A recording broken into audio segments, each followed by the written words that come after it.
What we're noticing through Houzz and Pinterest and other social media platforms is that homeowners are adjusting the traditional, and they're taking a new approach to what was traditional then is now contemporary today. And so we're adding a modern take on a farmhouse or a craftsman style home, or now mountain seems to be a big movement. We get to see real-time engagement with homeowners, and it's allowing us to move quicker or be more nimble with how we design a product or innovate. And one of the ones that we saw in 2019 was the Dana Weber house, and man, is it cool. What I love about the house is they break a few rules. They've got big accents, they've got multiple lines going different directions, something you don't see in a traditional craftsman style home.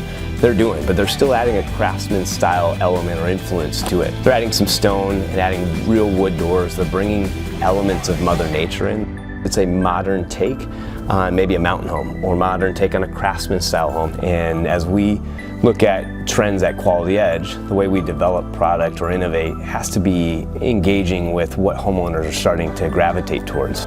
Though they're inspired by designers or architects or influencers in the market, we believe that homeowners are really dictating what trends stick. We're adjusting also, and we're watching what they're doing to see how we should be designing and really helping the homeowner build their home.